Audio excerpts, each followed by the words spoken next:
How can you advance your professionalism? How can you upgrade your line work? How can you be thinking design on not just a basic level, but a more complex level?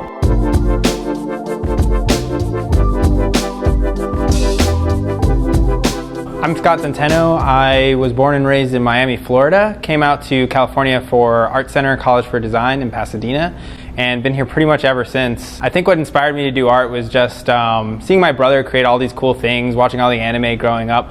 All those things kind of eventually led to me learning about product design and bringing that realism into the kind of creative stuff that I was doing in fine art is what brought me into entertainment design. We both went to Dash. Dash is Design and Architecture Senior High in Miami, Florida. We have a very similar journey. I just got to see him do it 2 years earlier because I'm younger than him, and then I would watch what he did and kind of do it earlier and get ahead of him and then keep trying to catch up. We always had like similar passions. Like I got more into music than he did, and we had a band. He played bass in it, but I was kind of the driving force behind it. So we always had similar interests, and we never got that competitive about it. When I was like 4, I drew this, I had these gummy bears and they had Goku on them from Dragon Ball Z, and I drew it and I was super proud of it. I showed it to my friends and they were all like, you traced that, look at the lines, they're too clean. And I was like, no, I drew this, man, I'm that good. So I think for me that was pretty formative. Like I wanted to prove to them that I didn't trace it. When I started learning perspective, for some reason that like blew my mind, that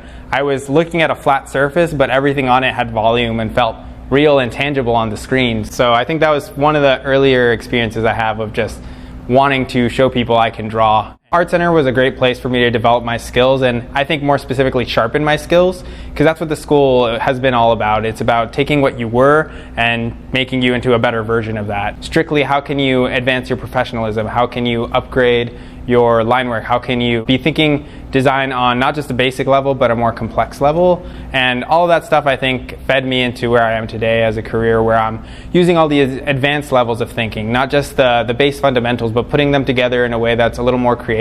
You do so many different projects and so many different voices and styles and experiences that when you get out there, and especially for me, I've worked from like theme park to video game and a little bit in animation, so it's been valuable being able to have a skill base that can cover all of those. One of my first jobs that mattered to me actually was working on a How to Train Your Dragon theme park ride in Dubai. I got the call for it while I was at school. It was just a freelance gig I had on the side. One of my previous teachers called me and he was like, hey, we need a couple extra storyboards. And I was like, I guess I have the time, and I found the time. You know, you make those things happen. Later I got another call from someone they worked with on that project as well, and suddenly I was back into it, and I was working on some of my dream projects and working on some cool, really interesting IPs that I never thought I'd get to work with. The way that freelance job led to where I've been for the last 2 years has been pretty cool.